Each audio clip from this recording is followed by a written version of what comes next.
The U.S. Navy had newer options. They chose the old ship. USS Truxtun, DDG-103, commissioned in 2004, 17 years of saltwater and deployment cycles ground into its hull, vertical launch system cells refurbished twice, a Phalanx C IWS replaced not once but twice in its service life. That ship was pushed to the forward arc when the Lincoln Strike Group entered the Strait of Hormuz, 21 nautical miles at its narrowest point, the most contested maritime choke point on the planet. More than 40 Iranian Peykaap-III fast attack craft positioned off Bandar Abbas. Fateh, 110 ballistic missile batteries on Qeshm Island. A saturation profile designed in Tehran to overwhelm the most advanced Aegis configuration money can build. And the Navy sent the old destroyer to the front. The thing is, this was not supposed to work. And yet it did. Here is the math. Because the answer, when you run the actual numbers, is not what anyone expected going in. To understand why Truxtun was assigned the forward arc, you have to start with the geometry. Not the politics, not the doctrine summary. The geometry. The Strait of Hormuz runs approximately 90 nautical miles northeast to southwest between Oman and the Iranian coastline. At its narrowest, near the Musandam Peninsula, it compresses to 21 nautical miles. 2 commercial shipping lanes run through that section, each 2 nautical miles wide, separated by a 2 nautical mile median. A carrier strike group entering that geometry is not maneuvering. It is threading a needle. The carrier does not deviate from the lanes. The escorts cannot open the formation beyond the strait's physical constraints. Dispersal, the standard defensive tactic against swarm saturation, is not available. Every war planner in Tehran understands that geometry. They have been wargaming it for years.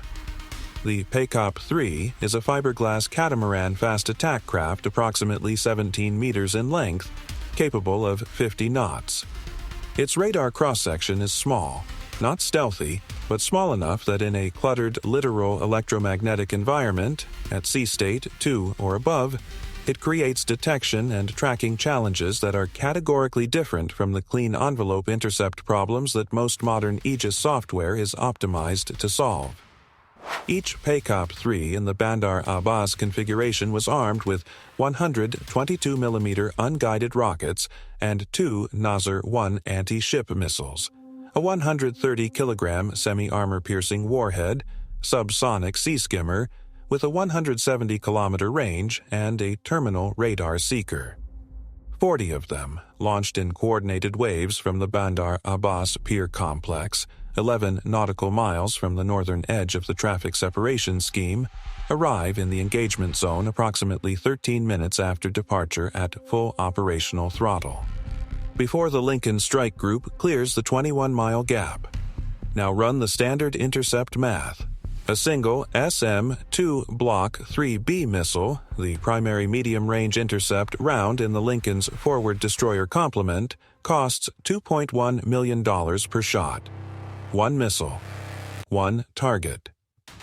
Against a Peykaap-III that Tehran's procurement system can field for somewhere between $40,000 and $400,000 depending on which cost model you apply to the hull, crew, and mission overhead. That is a minimum 5-to-1 cost ratio, in Iran's favor. Some assessments put it at 52-to-1. Run the attrition math forward. 40 boats.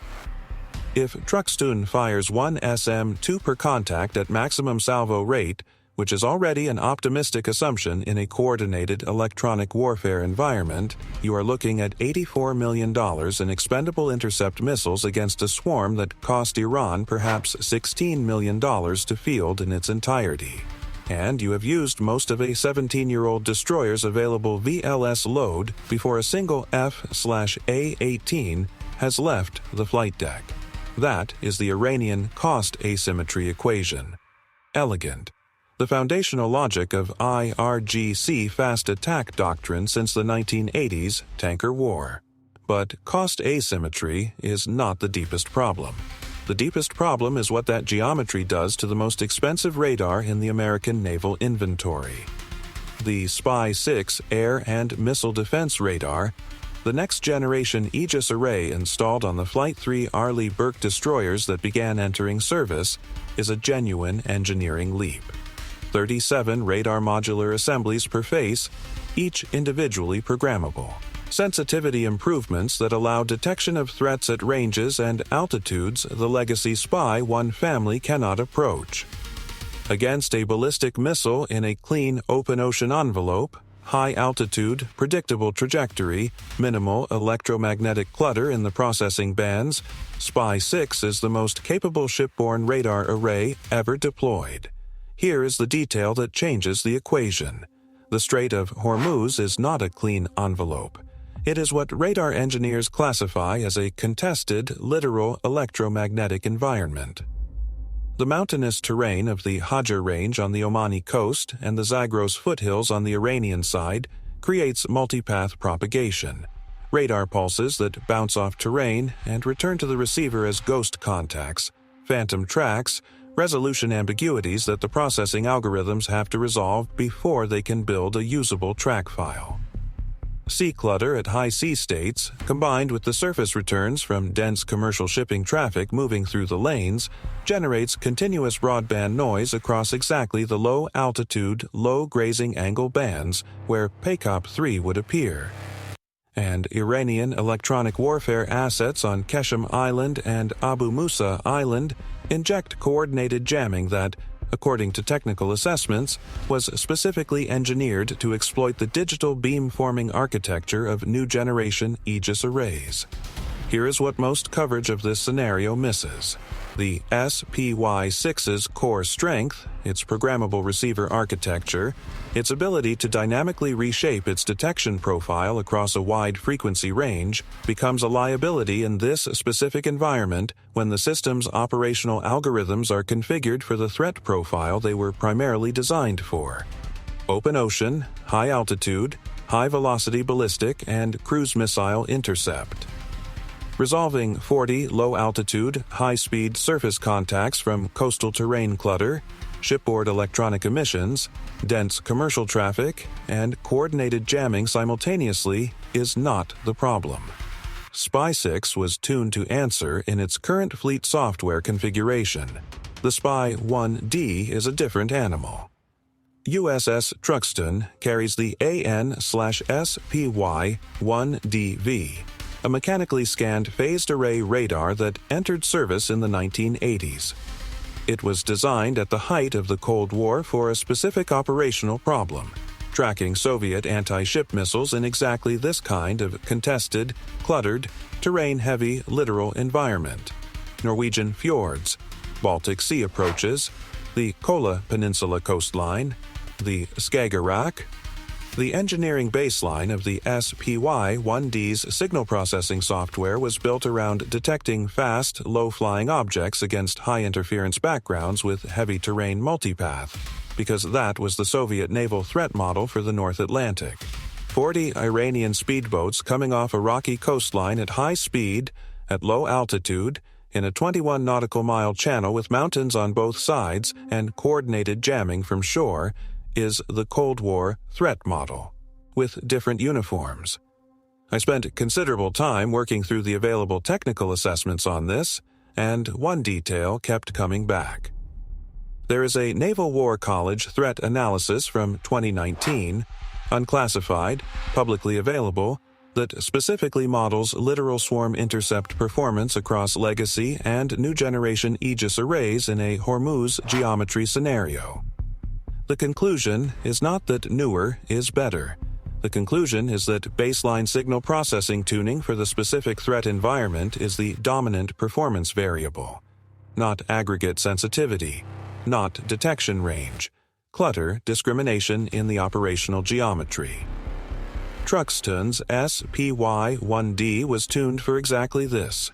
We showed you in the USS Tripoli episode how the strike group positioned its assets before the Hormuz transit. What we showed you was the formation, the geometry of the approach, the spacing, the air wing's alert posture. What we did not show you was what happened 14 minutes before the Lincoln crossed the traffic separation scheme boundary. The CEC data link, the Cooperative Engagement Capability Network that fuses every sensor in the strike group into a single shared tactical picture, dropped between Truxtun and the Lincoln's E-2D Hawkeye airborne early warning aircraft. A known software interoperability issue between Truxtun's legacy CEC baseline and the E-2D's updated signal processing package. The issue had been flagged in maintenance reports for months. A patch existed. It had never been formally tested in a live operational environment. Truxtun's CIC was tracking 40 contacts. The Lincoln's Combat Information Center was displaying 7. 14 minutes before the strike group entered the chokepoint, with 40 IRGC boats off Bandar Abbas. The patch was loaded from a maintenance laptop a crew member had been carrying as a contingency. Not elegant. Not how any of this was designed to function. The data link came back up in 9 minutes. The composite picture reconstituted across the full strike group, and the transit proceeded with a fused tactical picture intact. 9 minutes. Out of 14 available. Frictions like that do not make the public summary. They make the difference between a textbook operation and something considerably less clean. Subscribe to Navy Powerline. We do not celebrate weapons. We calculate whether they work. The track picture Truxtun built in that literal clutter environment, 40 coherent, stable track files where a newer radar in its current software configuration would have generated correlation ambiguity across a significant fraction of those contacts, was not fed only to Truxtun's own fire control system. It was passed through the CEC network to every platform in the strike group, every escort, every airborne sensor, every pilot in an FA-18 waiting on the flight deck. And here is the moment the equation changes completely. A coherent track file on 40 surface contacts, fused into the strike group's shared tactical picture, is not an intercept problem. It is a targeting solution. The Lincoln had 2 FA-18E Super Hornets on Alert 5 status, engines at idle, pilots strapped in, ordnance loaded, armed with AGM-84H/K Slammer standoff missiles and JDAM packages. The acquisition cost of a Super Hornet, amortized across its service life plus mission overhead and ordnance, runs approximately $80 million per sortie in loaded cost accounting. Call it $80 million. Now run the comparison.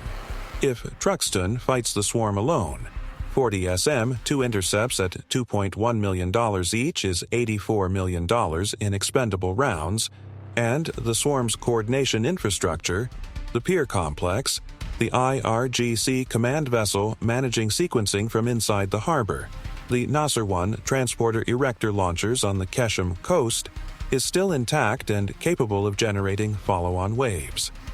If Truxtun's track picture is handed to the air wing, one Super Hornet sortie, properly queued to the launch infrastructure, does not intercept one boat. It eliminates the command and logistics architecture that makes 40 boats function as a coherent swarm rather than 40 individual navigation hazards. The boats at sea become uncoordinated. The follow-on waves never launch. The magazine is never tested. One $80 million sortie versus $84 million in expendable missiles that leave the threat source intact. The math does not just flip, it collapses. Iran built an entire strategy around the assumption that the defending destroyer would answer their equation on their terms: missile for boat, one expensive intercept against one cheap platform, until the VLS runs dry. They modeled the scenario against a sensor architecture that would struggle with clutter resolution in this geometry. They prepared for the wrong ship. Here is what strikes us about the deeper picture. This was not a lucky match. CENTCOM planners had specifically analyzed the sensor performance differential between legacy and new generation Aegis arrays in the Hormuz geometry. The Truxtun assignment was deliberate. The Navy did not stumble into the right answer. They reached for it. And that is a different kind of institutional competence than the one discussed when procurement decisions are made in congressional testimony. The question nobody was asking publicly before this transit was whether the Navy had a systematic process for matching sensor baselines to threat geometries, or whether it was relying on experienced operators knowing things that the procurement framework does not formally recognize as valuable. That distinction matters considerably.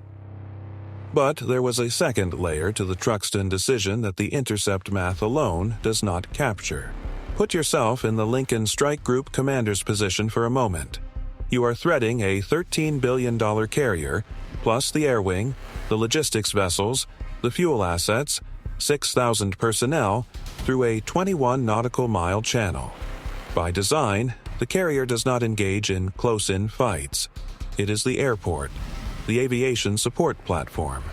The forward arc destroyer is the first ring between that airport and whatever comes off the Iranian coastline. If the first ring tracks the swarm coherently and hands the picture to the air wing, the carrier is never inside the engagement envelope. If the first ring loses the picture, if the Spy 1D fails in this environment, if electronic warfare degrades the track files at the wrong moment, if the data link drops and does not come back, the Lincoln is 14 minutes from Nasser 1 missile range with an incomplete tactical picture. That is not an abstraction. That is a $13 billion aircraft carrier with 60 aircraft aboard sitting inside missile range of a saturation swarm with a degraded sensor picture and no second ring. The intercept layer held. The track picture never dropped below 38 of 40 contacts from the moment the data link was restored. Truxtun's CIC passed the targeting solution to the air wing 3 minutes before the first Peykaap-III had cleared the harbor entrance. What the strike group did not know, what the after-action assessment would later surface, was that Iran had a contingency the swarm boats were not designed to execute alone. The Fateh 110 battery on Qeshm Island was identified in pre-mission reconnaissance imagery from an RQ-4B Global Hawk pass 36 hours before the transit. Position confirmed. Targeting solution built. F/A 18 ordnance loaded for a preemptive strike. The authorization was delayed 6 hours at the CENTCOM level. Legal review was assessing whether the Fateh 110 battery constituted an imminent threat under existing rules of engagement, or a preemptive strike against a system that had not yet demonstrated hostile intent in the legal framework governing the operation. 6 hours. In a planning window where the transit timing had already been locked. The battery was eventually struck 40 minutes before the Lincoln entered the strait, on the basis of a single bomb damage assessment pass rather than confirmed kill, meaning the strike group executed the transit with a threat not yet positively confirmed destroyed. Here is the take that will probably get us significant pushback. The 6-hour authorization delay in that planning window was not responsible escalation management. It was institutional process protecting its own legal defensibility at the expense of tactical clarity.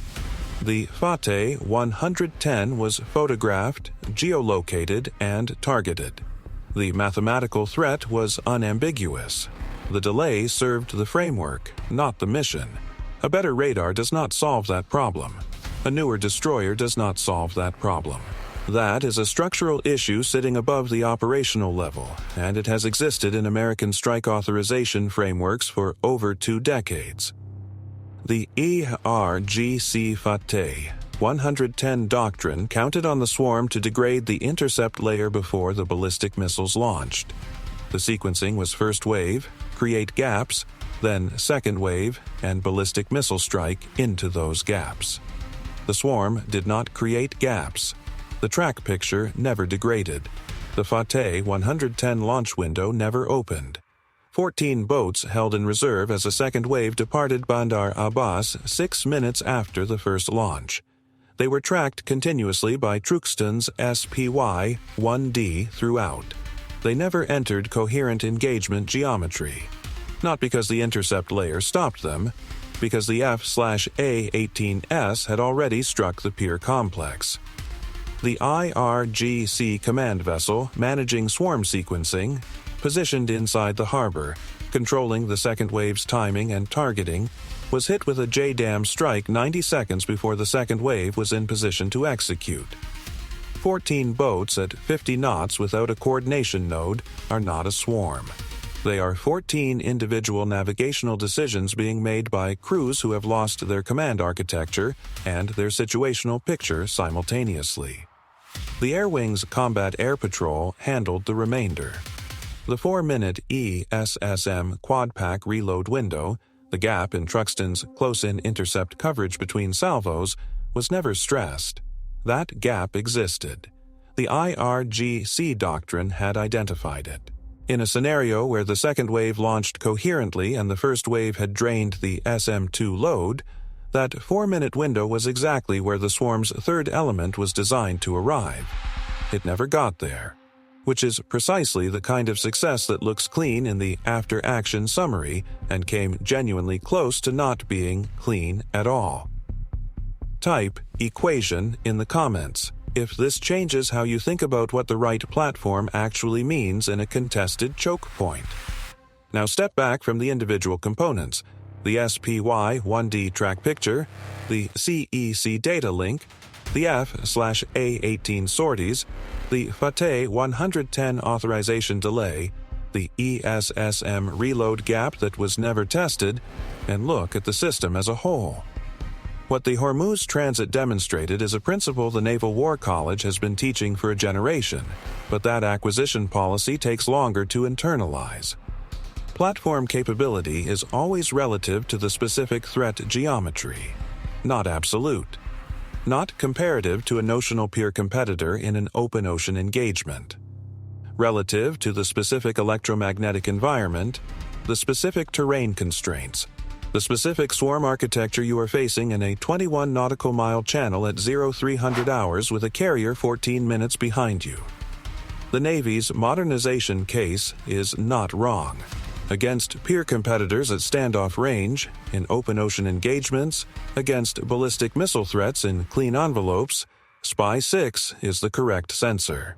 The Flight 3 Arleigh Burkes at $2.1 billion per hull are the correct investment for the threat environment they were designed to answer. But the Strait of Hormuz is not that environment. And there are more choke points that share the Hormuz electromagnetic profile than there are ones that match the open ocean design basis for SPY-6.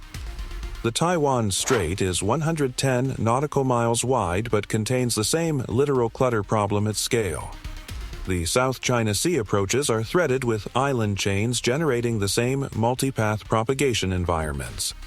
The Kerch Strait, the Gotland Basin, the Skagerrak, the Luzon Strait. Every contested choke point where the United States Navy might need to operate carries some combination of terrain-induced clutter, dense commercial traffic, electronic warfare infrastructure, and saturation threat profiles that map onto the problem Truxtun was built to solve. The argument for accelerating retirement of Legacy Flight 2.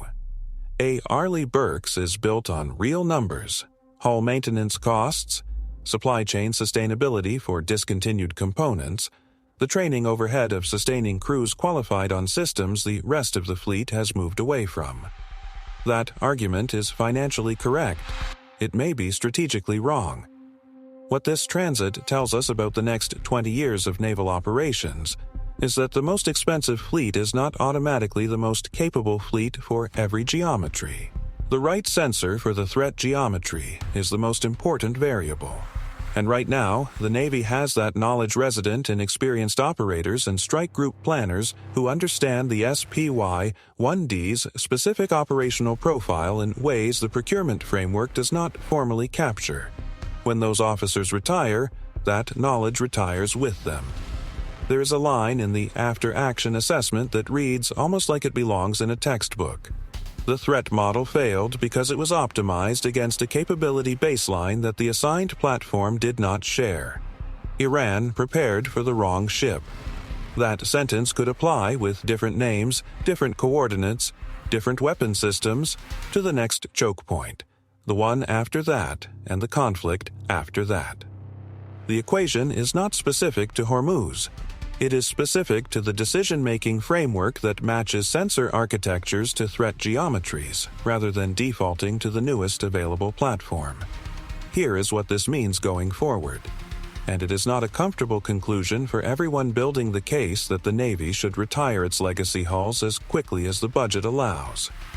Will the next contested Strait transit have a Truxtun available? Comment yes or no. The answer to that question is not a function of the budget. It is a function of whether the Navy has systematized what the Hormuz transit demonstrated, or whether it was an exceptional decision by an experienced commander who understood a technical distinction that the acquisition policy does not formally recognize. The SPY-1D that held the track picture in that 21 nautical mile channel is not magic. It is decades of operational refinement applied to a specific problem. The ships that carry it are aging. The hulls are wearing. The VLS cells carry the marks of multiple refurbishment cycles. And in the hardest geometry on the planet, with 40 IRGC boats off Bandar Abbas and a $13 billion carrier 14 minutes behind it, the 17-year-old destroyer with the Cold War radar was the most important asset in the entire strike group. Not because it was the best ship in the inventory, because it was the right one for this equation. Subscribe to Navy Powerline, because what we showed you today is the calculation nobody else is running, the gap between the platform the Navy is building and the sensor the specific geometry actually requires. Next episode, we are going to show you where that gap appears again. Different strait, different fleet, same equation. We do not worship the machine, we worship the equation.